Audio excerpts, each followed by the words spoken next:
Year, 2849 CE. The Academy and the Drevani Corridor. Kael, age, 11. There are things the dark hides. Not metaphorically, literally. The universe is not an evenly lit place. Between the mapped systems, between the stations and the relay buoys and the fold routes that have been named and numbered and filed in the Velhari Navigation Authority's 17,000-page database of known space, there is an enormous amount of dark. And in the dark, things happen that do not appear in databases. Kael Raven was 11 years old when he went into one of those dark places for the first time. Not the comfortable dark of the observation deck, where the stars were present even if distant. Real dark, the dark of a gravitational corridor that the official record had declared impassable, where the physics behaved in ways that made AI systems shut down and experienced pilots grip their consoles and keep their thoughts to themselves. He navigated it with his hands and something else. Something that had no name in any technical manual and that he was not ready, yet, to explain to anyone. What he found on the other side was not what anyone had told him to expect. What found him on the way back was something nobody had expected at all. This is the story of the year a boy from a farm on a forgotten planet walked into the dark and came back changed. Not broken, changed. There is a difference. The dark does not break the things it cannot move. It simply shows them what they are made of. Kael Raven was made of something the dark had not encountered before. It noticed. The message arrived on a Tuesday. Not dramatically.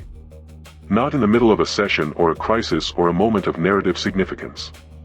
It arrived in the Academy's standard administrative distribution at 0817, in the digital in-tray of Instructor Varell's lens, sandwiched between a reminder about end-of-term assessment scheduling and a faculty notice about updated safety protocols for the simulation chambers.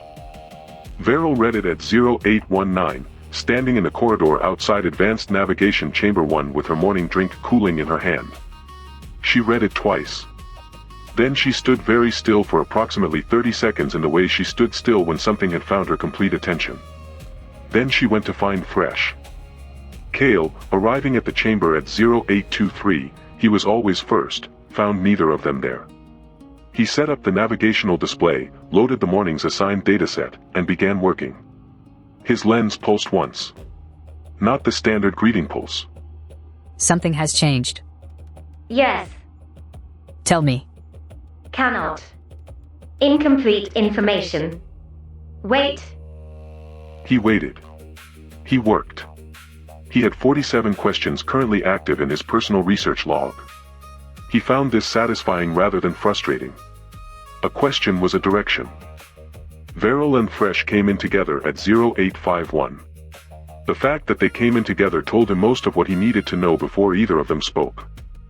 Varell set her lens to project the VNA message onto the chamber's secondary display. He read it in 14 seconds. He read it again in 8, the second pass for specific words rather than general meaning. The Velhari Navigation Authority was requesting a live survey of the Drevani corridor. Real data collection. Scout runner class vessel. They wanted a specific navigator. His name was in the third paragraph. He sat back. He looked at the message. He looked at Varell's face, controlled, but with the quality of someone who has already done the arguing and the processing and has arrived at a position. He looked at Thresh, who was standing with his arms crossed. The board said no. I said no. Orath submitted a formal objection. The VNA has statutory authority over navigational classifications. The Academy cannot refuse a formal survey request that falls within those parameters. He is 11 years old. He is the person who identified the viable approach vectors for the corridor they want surveyed. There is no other navigator in the Velhari system with that specific analysis. The VNA knows this. The request is not accidental. Thresh looked at Kael. The specific look, not protective exactly, something more complex. The look of someone assessing a thing they have invested in, weighing it against a risk they cannot fully calculate. Kael met those dark, scarred eyes without flinching. Someone arranged this. It's not a routine survey request. The corridor has been classified for 11 years and they're moving now, 6 weeks into a new academy term, naming a specific navigator. Someone wants this to happen. I want to know who and why. Knowing who and why is not your responsibility. No. But going is. Thresh looked at him for a long moment. Something moved in his face, not the fraction of a degree shift that was his maximum under normal conditions, but something larger, briefly visible. Then it was contained. I'm going with you. It was not a question. It was not a request. It was Thresh, reducing his position to its minimum necessary form. That was already my intention. Kael looked at the message on the display. At his name in the third paragraph. He thought about what Idrin had told him on the ridge above Duskera. What's right is the point. Always. He thought, the corridor is real. The route is real. The suppression was real. Whatever is on the other side of this request, the answer to it starts with going.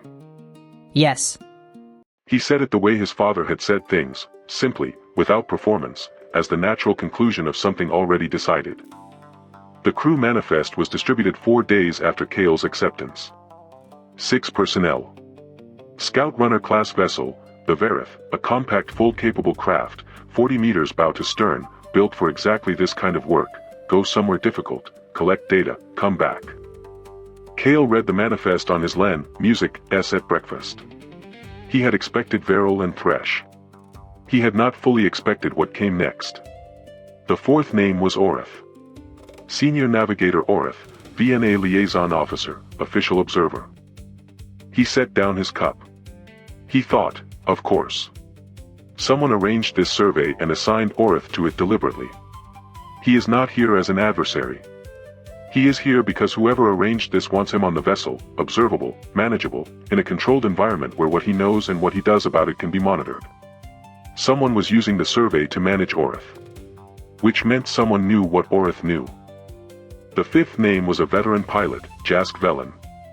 43 years old. Former Fleet, 3rd Strike Group. Retired in 2843. 3rd Strike Group. The unit Mira's father had commanded when he died in the Drevani border engagement of 2841. He was not certain this was significant. He was not certain it was not.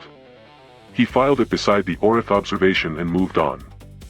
The 6th crew slot read, Trainee Observer, Cadet Placement, Scout Runner Operations Track. He knew before he even looked up from his lens. Buried in the Academy Operational Code. Section 44, Paragraph 9. And used since 2838. You're welcome. Varell approved it. After approximately 4 minutes of visible reluctance. She said, and I'm quoting directly, you are either very brave or very foolish, and I have decided for the purposes of this approval to assume the former. Kael looked at him. At the broad face with its expression of cheerful certainty. At the person who had decided they were friends on day one and had been right about it every day since. This is going to be dangerous. Yes. I know. You should know that I don't entirely understand why the VNA wants this survey happening now. I don't know everything that's in the corridor. I don't know who sent that request. Also yes. I know all of that. And you're going anyway. Doss put down his fork. He looked at Kael with the expression he reserved for things he was going to say once and not repeat. You're my person. Scout runners don't fly alone. That's the whole point of them. Kael said nothing for a moment. That might be the most sensible thing you've ever said. I know. I save them up. Quality over quantity. Also, he added, mouth slightly full, I have been waiting my entire academy career for an actual scout mission and you are not taking this from me. Kael almost smiled. This made 7. Doss did not see it because he was looking at his food. This was probably ideal. Mira received the information that same evening. She listened to the complete account without interrupting, which Doss found more alarming than questions would have been. When he finished, she was quiet for a moment. Then she looked at Kael. You're going into a corridor that somebody wanted to keep closed, in a vessel arranged by people you can't identify, with Orath as an official observer, which means somebody wants him there for a reason that has nothing to do with navigational assessment. And you said yes. Yes. Because the corridor is real and the suppression was deliberate and someone has to go. Yes. Mira was quiet for another moment. Then she said, with the specific flatness of someone delivering a statement rather than a question. My father's unit flew the Drevani border engagement. 3rd Strike Group. 2841. I know. The pilot's file. Jask Vellan. He was my father's senior pilot. I've seen his name in the engagement reports. He's alive. The room was quiet for a moment. What happened to your father's unit in 2841 might be connected to the corridor's suppression. The engagement was in Drevani border space, which is accessible through the corridor if the corridor had been open in 2841. If it was open. If someone knew it was open and used it in a way that led to that engagement. I'll find out. She held his gaze for a moment. Those dark, fast eyes. The weight of something she had been carrying since she was a small child with two parents in uniform and then one and then the particular silence that follows. I know you will. From his alcove, Sable said, without preamble. Take a locator beacon. Personal 1, not ship standard. They're in the emergency equipment store, section 4. Sign one out under routine equipment check. Why? Because if the vessel is compromised, the ship beacon goes with it. A personal one stays with you. How do you know about ship compromise protocols? Sable did not answer. Kael looked at Sable's alcove. At the almost silver eyes visible in the low dormitory light, watching him with the particular quality of someone who has said what needed to be said and intends to leave it there. Thank you. Come back. It was the most direct personal statement he had made in 2 years. Kael signed out a personal locator beacon the following morning under a routine equipment check. He ran the corridor simulation 14 times. Not sequentially, he spread them across the 3 weeks, varying the approach vectors on each run, introducing deliberate variables, simulated instrument failures, gravitational model deviations from his own analysis, emergency routing requirements. He wanted the corridor in his hands, not just his mind. He wanted the approach vectors so deeply embedded in his physical memory that when the real corridor came, with its real noise and real pressure and real consequences, his hands would know what to do without consulting his conscious mind for permission. On the 7th simulation, Varell came in and watched for an hour without speaking. When he completed the run, she said, You're anticipating the gravitational interaction 2.3 seconds before the instruments would flag it. The model has a rhythm. Once you've run it enough times, you feel the next movement before it registers. That's not how navigational models work. They don't have rhythms. They have data states. The data states have a pattern. Patterns have rhythms. In the real corridor, the data states will be different from the simulation. I know. I'm not learning the simulation. I'm learning how to think through that kind of environment. The corridor will be different. The way of thinking through it is the same. She looked at him for a long time. Then she made a notation on her lens and left without further comment. He ran 7 more simulations. Each morning, before the simulation sessions, he spent 40 minutes in the navigation chamber alone. The specific stillness his mother had taught him. From that stillness, he reached. By the end of week 2 he could distinguish, without instruments, between an active data feed and a dormant one. He could feel the station's rotation in the quality of the mechanical frequencies around him. By the end of week 3 he could reach further if he touched something. He discovered this by accident, placing his hand on the navigation console during a reaching session.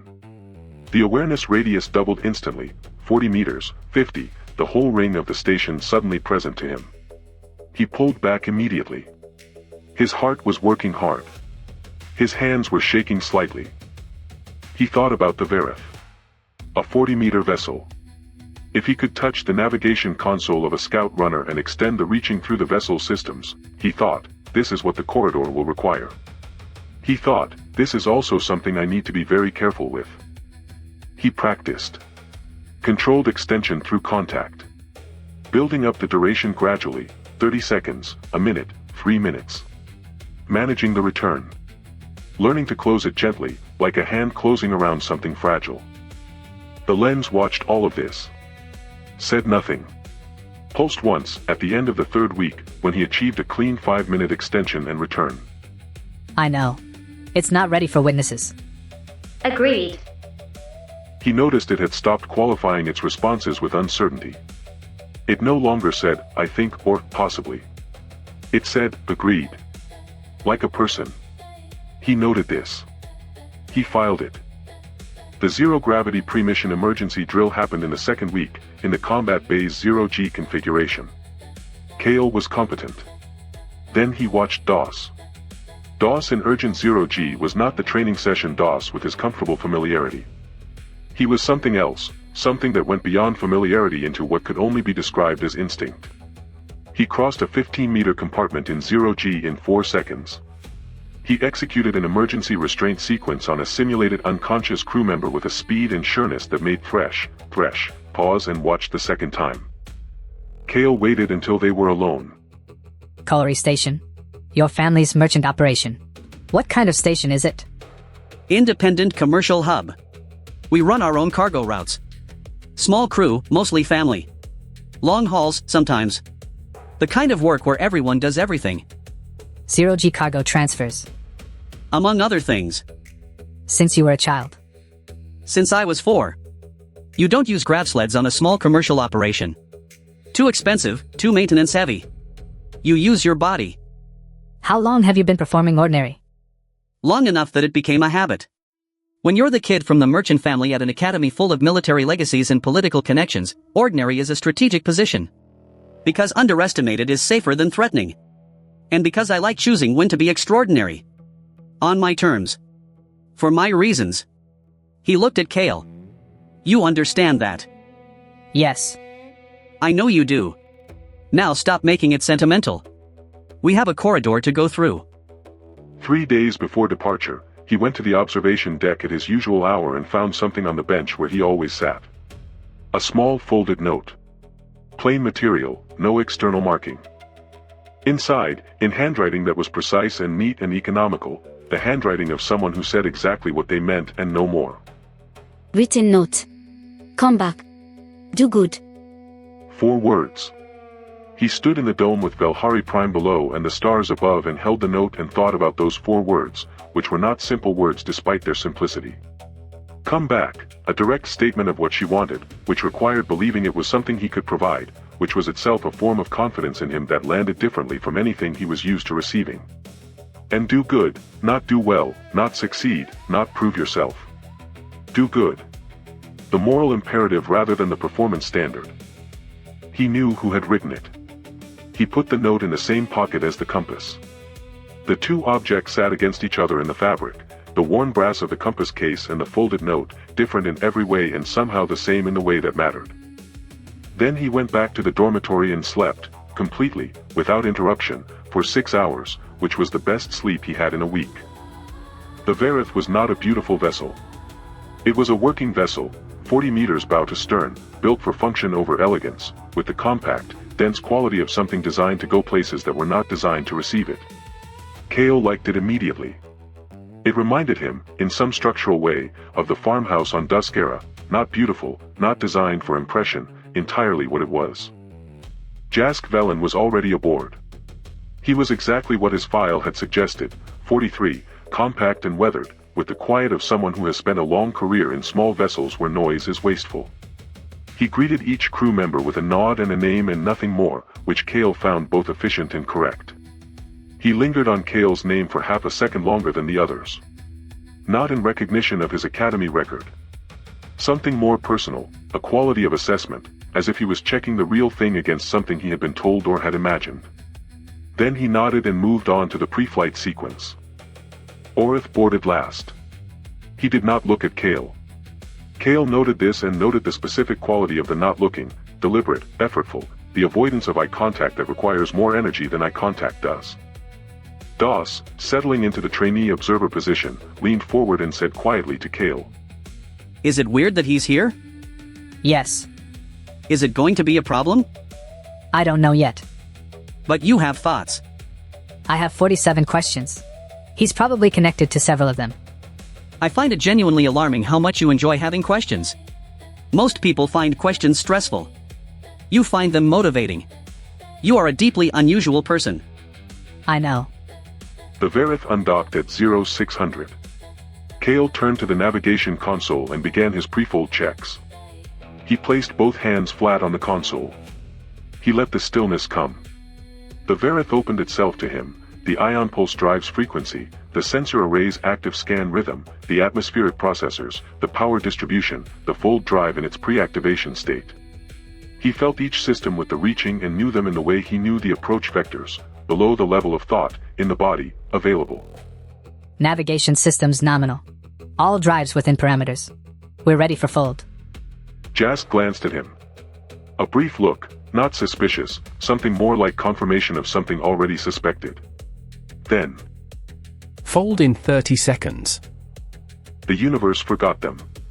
Then remembered them 3 hours later on the wrong side of the Velhari system's comfortable mapped space, at the edge of a gravitational corridor that the official record had spent 11 years declaring impassable. He felt the fourth body immediately. A dense presence, small but significant, not in the instrument data because it was too small for the Varath's sensors to distinguish from background at this range. But the reaching found it with the same certainty the reaching always found things, not a guess, not an inference, a fact that arrived complete. He adjusted the approach vector by 2.7 degrees before Jask initiated the ion pulse entry. Why the adjustment? Instrument anomaly. I corrected for it. She looked at the instruments. They showed nothing anomalous. She looked at him, those sharp dark eyes, quiet and precise. She said nothing. But she did not countermand the adjustment. The Varath entered the Drevani corridor. The first thing was the sound. Not an external sound, the corridor was vacuum, there was no sound to transmit. The sound was the Varath itself, its hull responding to the gravitational environment in ways that a vessel in open space did not respond. A low, periodic stress sound, not alarming, not structural, but constant. The voice of a vessel working in conditions it was designed to handle but that required it to work. Kael sat at the navigation console with both hands on its surface and felt everything. The three primary gravitational bodies were present to him not as mathematical values but as presences, enormous, slow-moving, their gravitational fields overlapping in the space around the vessel in a constantly shifting geometry. He could also feel something the instruments were only beginning to suggest. The approach window to the assist vector was narrowing faster than his model had predicted. The fourth body was in a different position than his analysis had placed it. Not dramatically different. Different enough. Speed reduction. 15%. Now. Navigation has the con. Navigation has the con. The Varath slowed. Behind Kael, Doss was watching his hands on the console. Not his face, not the instruments, his hands. This was, Kael realized without turning around, the correct thing to watch. There is a fourth gravitational body. Small. Dense. Approximately 800 meters off the port bow at the current heading, and moving. The instruments don't have it yet. They will in. He felt the shift in the reaching's data before the instrument flag appeared. Now. The instrument flag appeared. A small anomalous mass reading, exactly where he had said, exactly when he had said it. The bridge was silent for approximately 3 seconds. How did you know? Pattern in the gravitational gradient data. The model predicted a smoother gradient. The anomaly in the approach indicates a mass distortion. I extrapolated. From the observer station, Orath's breathing had changed. Not obviously, not something most people would notice. Kael noticed because his awareness of the bridge space was total, every person's presence distinct, their physiological states as readable to him as their expressions. Orath was afraid. Not of the corridor. Of something specific, something he knew, that the corridor and the fourth body in Kael's advanced knowledge of it had just made more real. Entering assist zone in 40 seconds. All crew, secure yourselves. This will be physical. What are we experiencing? Gravitational compression. The three bodies are going to be pulling the vessel in different directions simultaneously for approximately 7 minutes. The net effect is acceleration, significant acceleration. But the intermediate experience is pressure from multiple angles. The hull is designed for it. Human bodies find it uncomfortable. Uncomfortable. It passes. It began. The pressure came from everywhere at once, not one g-force, not one direction, but a complex, shifting compression that the body's inner ear had no framework for. His vision compressed at the edges. His hands, flat on the console, felt the surface change in texture as the vessel's hull microflexed under the differential forces. He held the reaching steady. The reaching wanted to contract, wanted to pull back in, the way a hand pulls back from something painful. He held it open.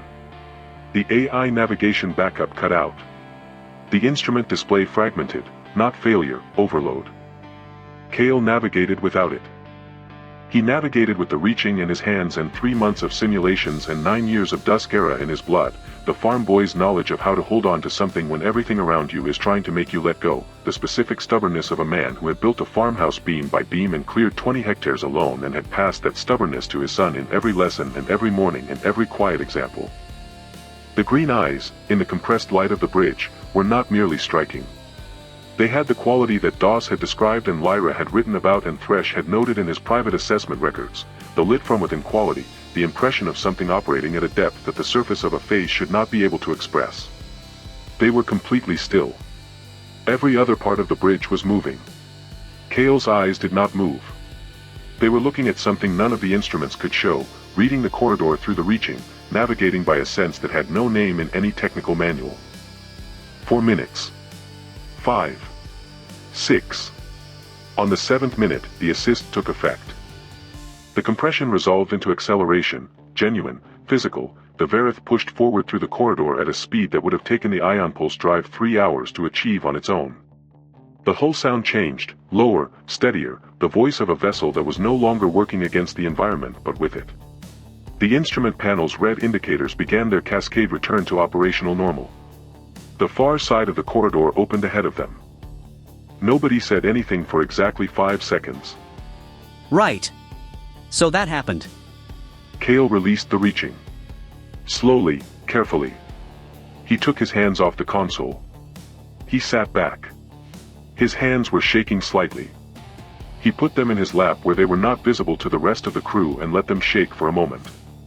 Then the shaking stopped. He was 11 years old. He had just hand-navigated a gravitational corridor that had defeated 2 survey vessels and been classified impassable for 11 years.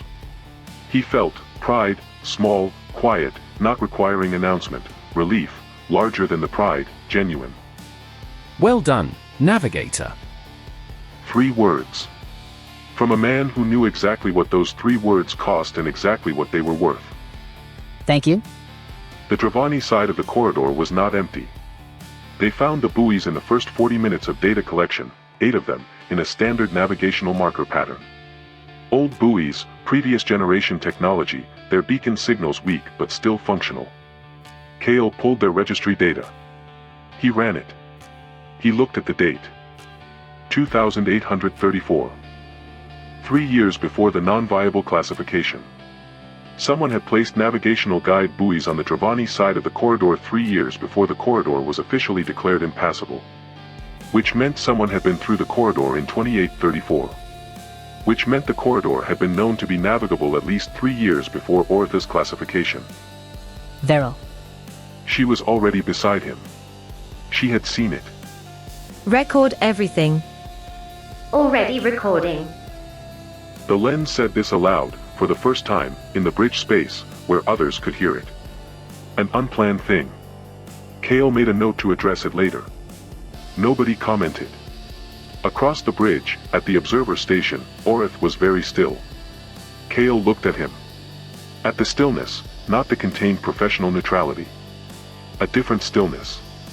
The stillness of someone who has been carrying something for 11 years and has just watched the weight of it become irrefutable. It happened in the second hour.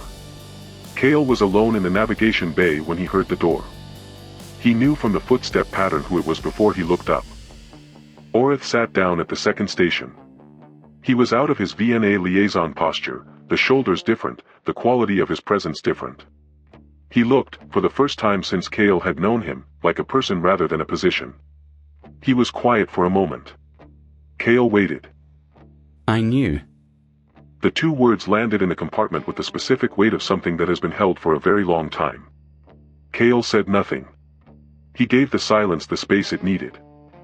I knew the corridor was viable in 2837. The survey data was clear. The approach vectors were, not identical to yours, but in the same territory. I had found the assist configuration. I wrote the non-viable classification under instruction from the VNA's deputy director of that period, a man named Corval. He told me it was a security matter, that the corridor's closure was needed for 6 months. For political reasons he was not at liberty to specify. He told me it would be temporary. It was not temporary. Corval retired in 2840. His successor was not told about the original classification being procedural rather than factual. By the time I understood that the temporary situation had become permanent, my name was on the document and 11 years had passed. I told myself it was a security matter I didn't understand. That there were reasons. I was wrong. Not about the navigation. About what I owed to the truth of it. Why are you telling me? Because whoever arranged this survey knew exactly what we would find here. They wanted this in the record. The buoys, the date, the evidence of prior knowledge. They needed someone on this vessel who could confirm what the buoys mean and who would not bury it. They chose you for the navigation. They assigned me for the confession. Kael was very still. Someone arranged this entire survey to produce this exact moment. Yes. Who? I don't know. I know it is someone who wants the suppression exposed. Someone who has been waiting for the right moment and the right person to expose it. You're the right person. You proved the route. You have no political attachment to the classification either way. Your analysis is clean and documented and permanent. What are you going to do? File a complete report. With everything I've just told you. Including my own role. Including Corval. I am going to resign my academy position in the same document. Kael looked at him. At this man who had buried his work in procedure and who had been living, for 11 years, with the specific weight of having done a wrong thing for reasons that had seemed, at the time, adequate. He felt, and this surprised him, not satisfaction. Not vindication. Something more uncomfortable than either. The recognition that right and wrong were rarely as simple as they appeared when you were on the outside of a decision. He thought about Idrin. What's right is the point. Always. The report needs to include the buoy dates and registry. I'll compile the complete data set. You include it in the filing. Thank you. The truth was always there. We're just making sure it can be seen. They were 20 minutes into the return passage when the sensor alert sounded. Not a navigational alert. The exterior proximity warning. It showed a fold signature, another vessel, emerging from fold approximately 3 kilometers behind them, inside the corridor. Inside the corridor. Where fold drive use was inadvisable. Thresh was on his feet before the alert had finished sounding. Kael's hands went to the console. He placed them flat. He reached. The other vessel was larger than the Varath. Military class, he felt it through the reaching before the instruments classified it. Not charging. Stand by. They were not going to fire. Military vessel. Weapons in standby. They're not attacking. What are they doing? The answer came from the instruments a second later, a navigational pulse, targeted, specific, hitting the Varath's ion pulse drive with an interference frequency that immediately cut their operational speed by 60%. They're slowing us down. Inside the corridor. Where the approach window closes in. He calculated. He felt the corridor's geometry through the reaching. 41 minutes. If we miss the window, We stay in the corridor until the next window opens. Approximately 18 hours. With reduced drive capability, and whatever that vessel intends to do with us in the meantime. They know the corridor schedule. They know exactly what slowing us does. Yes. They've been through it before. Or they have the data from someone who has. He thought, they don't want us to come back. He thought, they especially don't want us to come back with what Orath has just put in a report. He thought, think.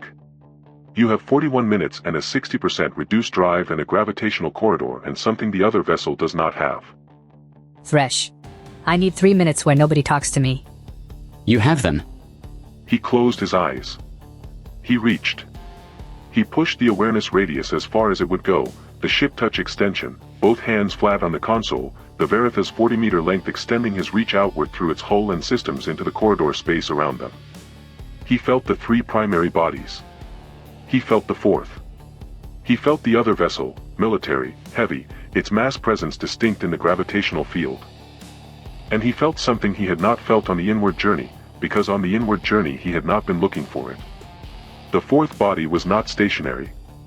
It was moving, slowly, measurably, in an orbital pattern that would, in approximately 37 minutes, bring it to a position that would create a second assist vector.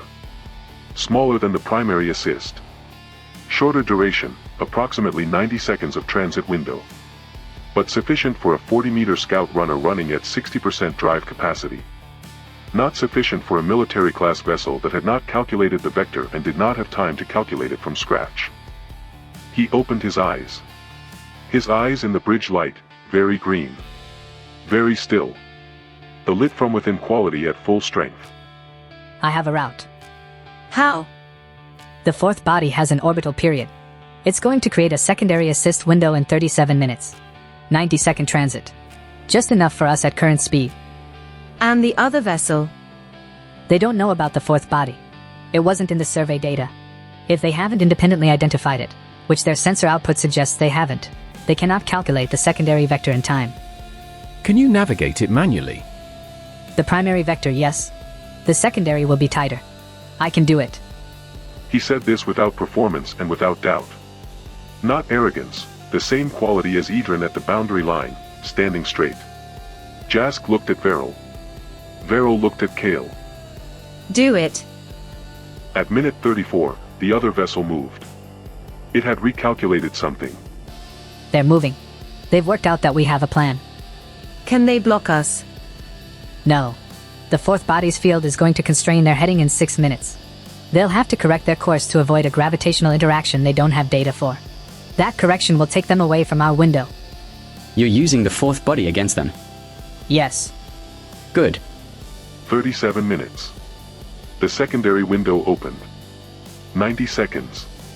Kael navigated it with his hands and the reaching and everything he had, the corridor pressing against the vessel from 3 directions and the fourth body's assist pushing them through the window with a force that was brief and total and that he felt through the reaching as something almost musical, the corridor's complex geometry resolving, for 90 seconds, into a single clear note. Then Velhari system space. Open, mapped, the familiar pale sun ahead. The Academy station visible as a gleam at its proper orbital position. The Varath's drives normalized. The bridge was silent. I would like to formally note that I have never been more frightened in my life. I would also like to formally note that I would do it again. Both of these things are simultaneously true. Kael sat back. He released the reaching. He took his hands off the console. They were shaking. He put them in his lap. Jask looked at him over his shoulder. The veteran pilot, the former fleet crew member, the man who had been flying for 20 years. He looked at this 11-year-old with his shaking hands and his green eyes and said, You'll do. From Thresh, that would have been exceptional. From Jask, it was something else, the recognition of one professional by another, stripped of all context and pretension, offered cleanly. Thank you. Then he opened his lens and began compiling the data report, because the corridor data needed to be in the Academy archive before anything else happened, and because working was what you did when the crisis had passed and the hands had stopped shaking. His father had taught him that. 3 things happened in the 72 hours after the Varath docked. The first was the data. Kael's corridor survey was filed in the Academy archive and the VNA database simultaneously, with full timestamp and attribution, before he had eaten or slept or changed out of his mission uniform. You filed the secondary vector analysis, Yes. including how you used it against the other vessel. The fourth body's gravitational effect on a military-class vessel in the corridor is navigational data. It belongs in the survey report. She looked at him. The fact that you knew about it before the instruments confirmed it also belongs in the survey report, technically. I filed what I can substantiate instrumentally. The instrument data shows the fourth body at the positions I calculated. The navigational adjustments I made are recorded on the ship's log. The reasoning I filed attributes them to gravitational gradient analysis. Which is not false. No. It is not false. The full report is filed. That's what matters. Yes. The second thing was Orath's report. 14 pages.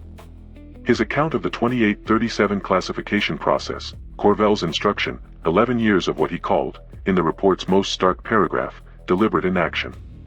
It contained the buoy data, the 2834 registry, the evidence of prior navigational knowledge. It contained his resignation from the Academy faculty, effective immediately. He did not feel vindicated. He felt something more complicated, the recognition that right and wrong were rarely as simple as they appeared when you were on the outside of a decision.